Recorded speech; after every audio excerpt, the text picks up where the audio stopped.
Hello, my friends. Baltmatrix here, and today we are taking a look at Transformers War for Cybertron Siege Leader Class Shockwave. This figure has been loaned out to me for review by my good friend Grimlockamus, aka at Chrome Tyranno on Twitter. This figure is sweet. Okay, Shockwave has been given this non-submarine spaceship alt mode. It's very, very cool.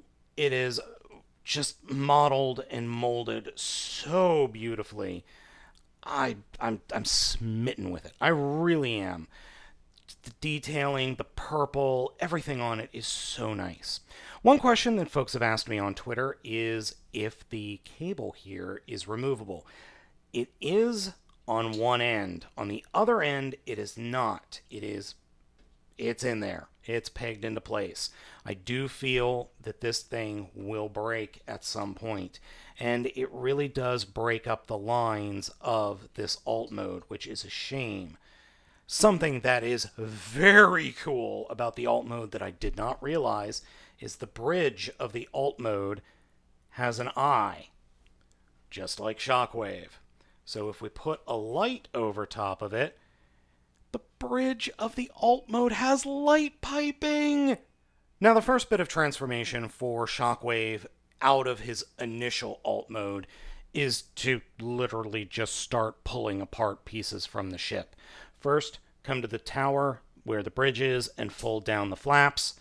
Then come to the sides here in the front and unpeg them. And they will unpeg from the sides up here, from up top just behind his chest in robot mode, and then from the front of the vehicle mode like that. So you end up with this big piece that we can put off to the side. And then we want to fold up the landing gear. Then come to the back and simply unpeg the entire rear section thrusters of the vehicle mode. And then you end up with his space submarine mode. Sure. Submarine. Yep.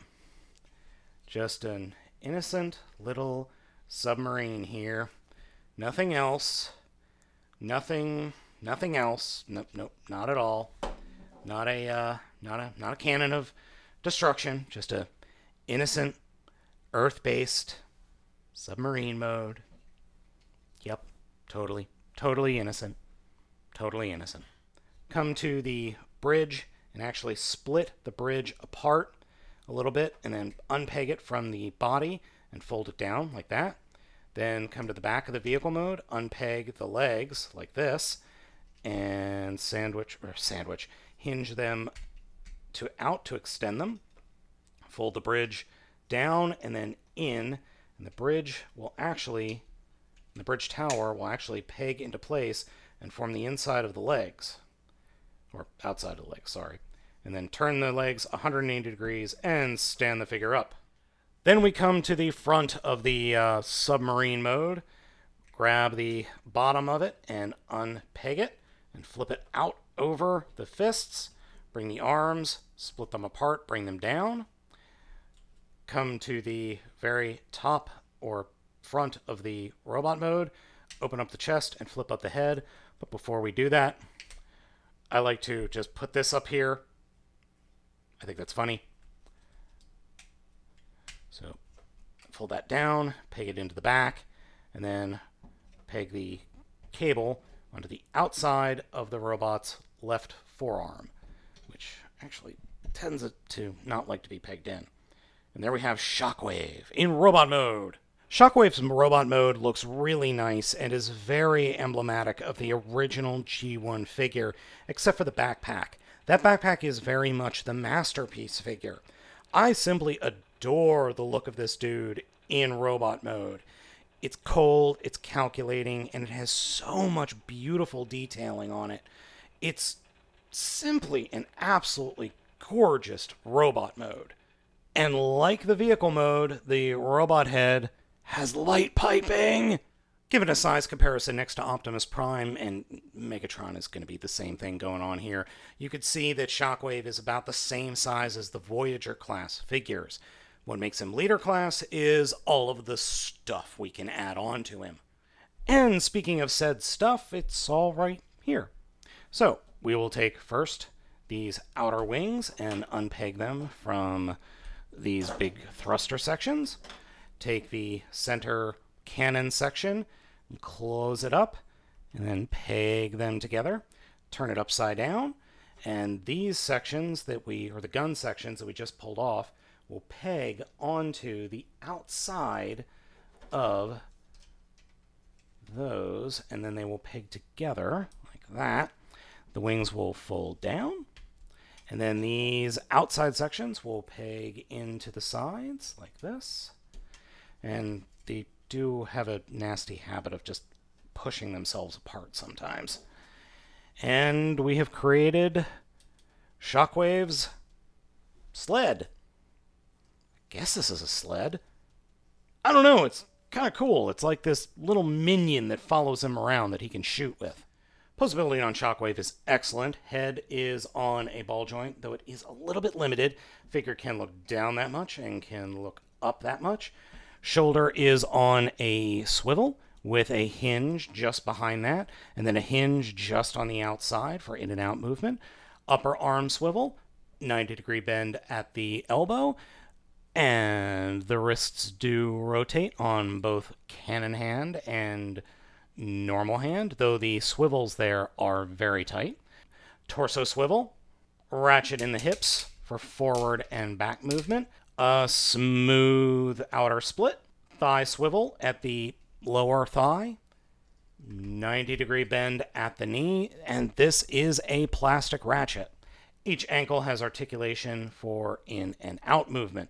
Now, adding up all the components onto Shockwave is more like assembling a Brave series figure than something like Ultra Magnus, which is more of a shell.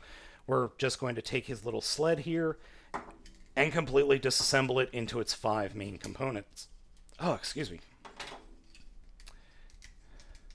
Like so.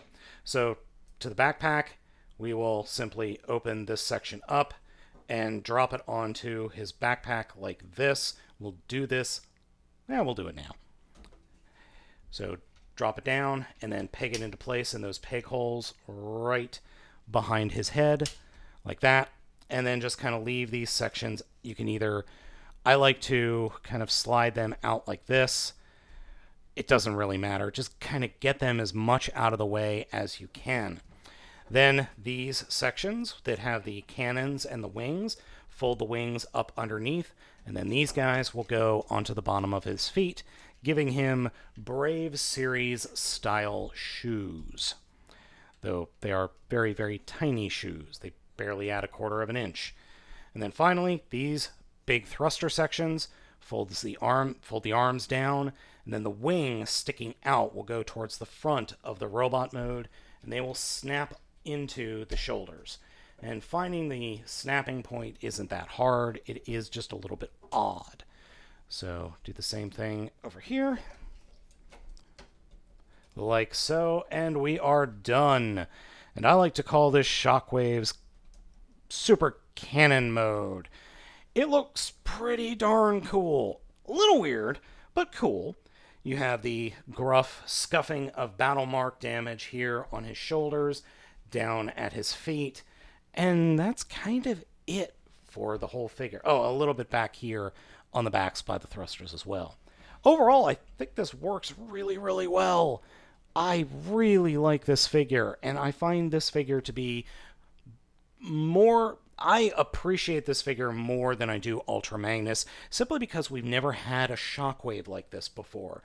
It kind of reminds me of a combination between the King of Braves series and Tekkaman Dead from Tekkaman Blade 2, specifically because of the thruster pads on the shoulders could easily be a version of the Voltecker. You know, being Shockwave, these could easily turn into giant laser cannons on his shoulders. So it doesn't add that much height to the figure, as you can see, and it doesn't really compare to the height gained by Ultra Magnus, as you can see here.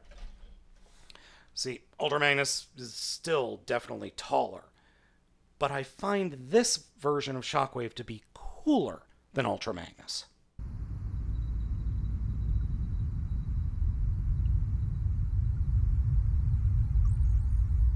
Overall, Shockwave is excellent and is an instant recommendation if you had to choose between Shockwave or Ultra Magnus. Personally, I would go with our friend Shockwave here. He has more modes, he's more fun to transform. Yeah, there's a little bit of parts forming going on here, so is there with Ultra Magnus, but I like Shockwave better.